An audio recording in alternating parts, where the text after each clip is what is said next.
La voie de l'espérance. Cours de Bible. Les sentiers de la foi, leçon 10. Le prochain empire mondial. Dans les prophéties renfermées dans les Saintes Écritures, celle du colosse aux pieds d'argile compte parmi les plus remarquables. On la trouve dans le livre de Daniel, chapitre 2, dont plusieurs prédictions intéressent directement notre époque. Un roi troublé. Au VIe siècle avant Jésus-Christ régnait à Babylone un monarque tout-puissant du nom de Nebuchadnezzar, ou Nabuchodonosor. Ce roi eut un songe qui le troubla mais qu'il ne parvint pas à se rappeler. Il convoqua d'urgence les magiciens, les astrologues et les devins de son royaume et leur demanda de lui faire connaître le songe et de lui en donner l'explication. Les sages, ou soi-disant tels, consternés d'une telle requête, furent observer le roi que jamais monarque n'avait formulé pareille exigence, et que personne n'était capable de révéler une telle chose au roi, excepté les dieux dont la demeure n'est pas parmi les hommes. Irrité de cette réponse, le roi décida de faire mettre à mort tous ces imposteurs qui vivaient à ses dépens. La sentence devait également frapper Daniel et ses compagnons, jeunes captifs hébreux emmenés de Jérusalem. Daniel obtint un délai pour prier son Dieu qui, il en était persuadé, exaucerait sa requête. En effet, Dieu entendit sa prière et, dans une vision nocturne, lui révéla et le songe, et son explication. Le lendemain, Daniel se présenta devant le roi pour lui raconter le songe et en donner l'explication. Mais il s'effaça lui-même pour rendre gloire au Dieu des cieux, qui révèle ses secrets à ses enfants. À son tour, le roi glorifia Dieu, il remit ensuite des présents à Daniel, auquel il confia la direction de toute la province de Babylone, et chargea d'honneur ses compagnons. Question A. Pourquoi le roi Nebuchadnezzar fut-il troublé? Question B. Pourquoi Daniel put-il révéler le songe et en donner l'explication? Le songe. Et qu'a vu le roi en songe? Il a vu une grande statue de forme humaine. Elle était immense et d'une exceptionnelle splendeur. La tête était d'or pur, la poitrine et les bras étaient d'argent, le ventre et les cuisses étaient d'airain, les jambes étaient de fer, et les pieds étaient en partie de fer et en partie d'argile. Pendant qu'il regardait la statue, une pierre se détacha sans le secours d'aucune main, frappa les pieds du colosse et toute la statue fut mise en pièces. Alors l'argile, le fer, l'airain, l'argent et l'or furent brisés ensemble, et comme la balle qui s'échappe d'une aire en été, ils furent emportés par le vent et nulle trace n'en fut retrouvée. Mais la pierre devint une grande montagne et remplit toute la terre. Question. Mentionnez le nom et la succession des métaux. Les grandes leçons de la statue. De l'ensemble de la statue se dégagent d'emblée quelques leçons fondamentales. La statue représente comme un résumé, une synthèse de l'histoire du monde depuis Babylone jusqu'à la fin de l'économie humaine. On y observe la monarchie terrestre dans ses transformations successives, chaque métal avec ses caractéristiques, symbolise l'une des monarchies universelles dont le nombre se trouve par conséquent limité à 4. Contrairement à ce que pensent les partisans du progrès incessant, la marche de l'humanité est descendante. Non seulement il n'y a pas d'évolution, mais il y a un recul d'un siècle à l'autre. C'est ce qu'indique la valeur décroissante des métaux, or, argent, airain, fer. Cette perpétuelle descente doit aboutir à une catastrophe universelle, puisque la statue est pulvérisée par une petite pierre. La petite pierre qui devint une grande montagne, c'est le cinquième et le dernier empire universel, d'essence divine, basé sur la justice et l'amour. Il doit remplacer les royaumes terrestres et durer éternellement. Question A. Que représente chaque métal de la statue? Question B. Qu'est-ce qui indique que la marche de l'humanité est descendante? Babylone, premier empire universel. Entrons maintenant dans quelques détails. Daniel lui-même a mis en lumière le symbolisme de la statue. La tête d'or, c'est Babylone. La monarchie babylonienne inaugure avec Nebuchadnezzar la série des monarchies universelles. Par sa force, sa richesse, son luxe éblouissant, elle fut bien en comparaison de celle qui devait lui succéder, ce que l'or est à l'argent, à l'airain et au fer. Hérodote, Bérose, Diodore de Sicile, Strabon et Flavius Joseph ont décrit la gloire et la richesse de Babylone au temps de Nebuchadnezzar. Les découvertes archéologiques ont généralement confirmé leur récit. Les derniers rois de Babylone préparèrent sa chute, qui eut lieu sous Belshazzar, lequel fut tué dans la nuit même où une main mystérieuse avait gravé sur la muraille ces trois mots mystérieux: compter, peser, diviser. La monarchie babylonienne avait duré 68 ans, de 606 à 538 avant Jésus-Christ. Question: nommer le premier empire universel et indiquer sa durée. Les Mèdes et les Perses, deuxième empire universel. La poitrine et les bras d'argent symbolisent les Mèdes et les Perses. On sait que Cyrus s'empara de Babylone avec ses soldats en y entrant par le lit desséché de l'Euphrate dont le cours avait été détourné. L'empire médo-persan connut des jours fastes sous Cyrus, Darius Ier, Xerxès et Artaxerxès. Inférieur à Babylone en valeur réelle, de même que l'argent est inférieur à l'or, moins riche et moins somptueux, il fut aussi puissant, plus étendu, plus résistant et plus durable.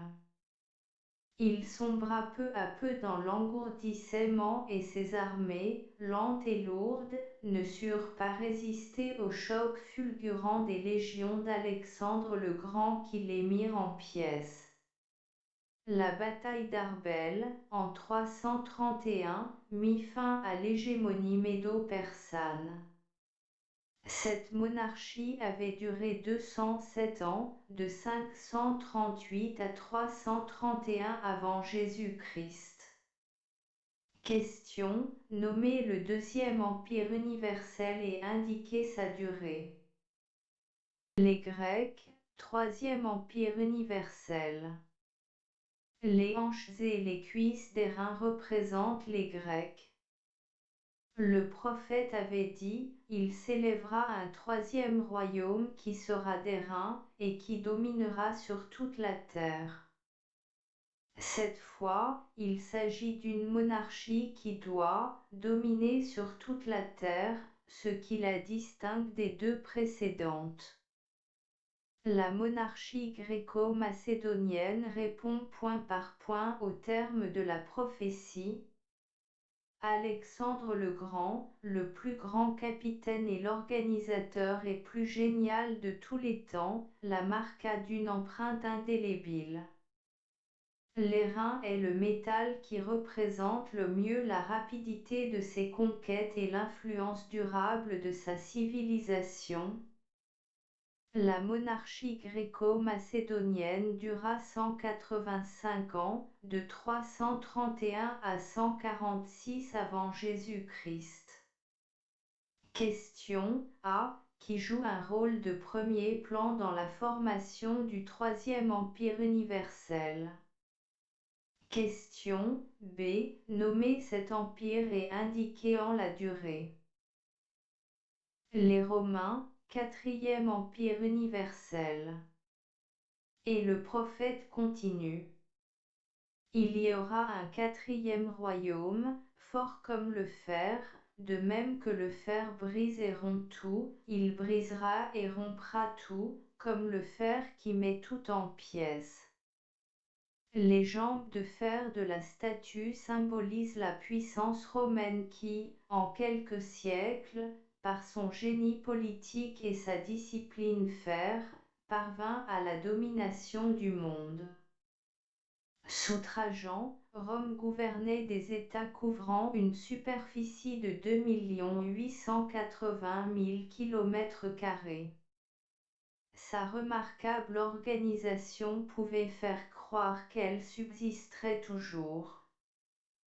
Pourtant, dès le IIe siècle de notre ère, devaient apparaître les premiers signes d'affaiblissement qui allaient s'accentuer de plus en plus jusqu'à la chute, laquelle survint au Ve siècle sous l'invincible poussée des barbares. La monarchie romaine avait duré 622 ans, de 146 avant Jésus-Christ à 476 après Jésus-Christ. Question, nommez le quatrième empire universel et indiquez sa durée. Les pieds de fer et d'argile. La déposition de Romulus Augustule, dernier empereur romain, par Odoacre, roi des Hérules, marquait la fin du dernier empire universel d'origine terrestre. Le fait que la statue ne comporte pas de cinquième métal indique qu'il n'y aura pas de cinquième empire universel terrestre. Un nouvel élément s'y introduit néanmoins, l'argile, qui se trouve mêlée au fer. Le prophète Daniel explique ainsi cette particularité. Comme tu as vu les pieds et les orteils en partie d'argile de potier et en partie de fer, ce royaume, le royaume symbolisé par le fer, donc Rome, qui va être morcelé, sera divisé, mais il y aura en lui quelque chose de la force du fer, parce que tu as vu le fer mêlé avec l'argile. Et comme les doigts des pieds étaient en partie de fer et en partie d'argile, ce royaume sera en partie forte et en partie faible.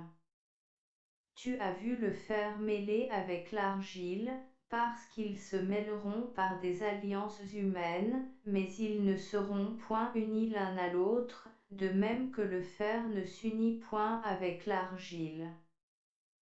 Question, que saviez-vous de la composition des pieds de la statue? Les 10 royaumes.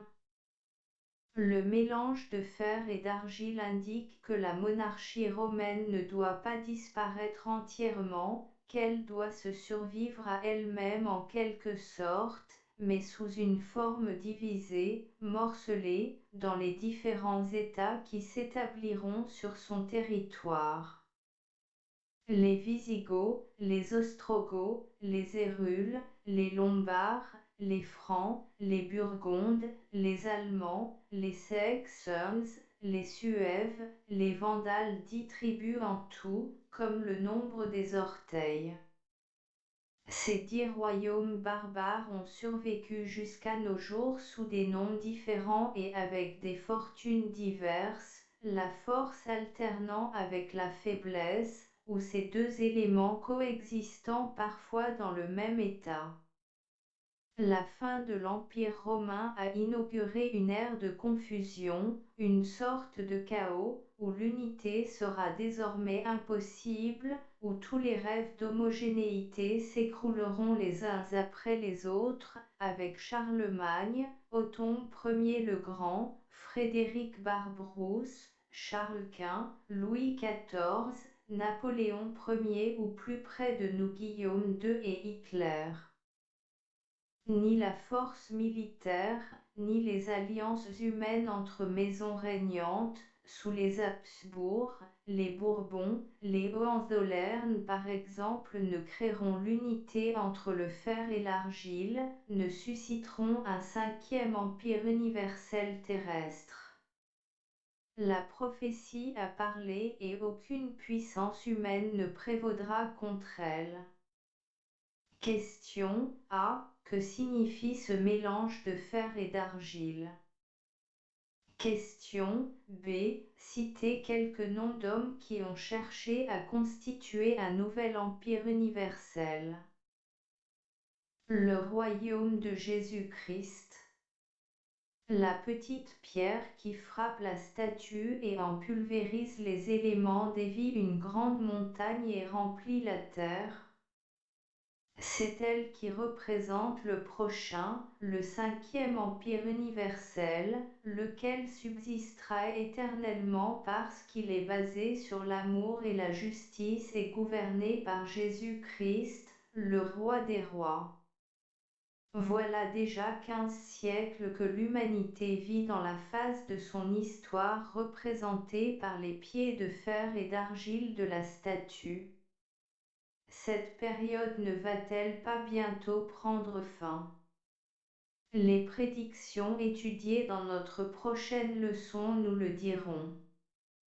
Retenons la conclusion de Daniel sur le songe du roi, le songe est véritable et son explication est certaine. Question A. Que représente la petite pierre qui devient une grande montagne? Question B. Quelles sont les bases de ce royaume et combien de temps doit-il durer?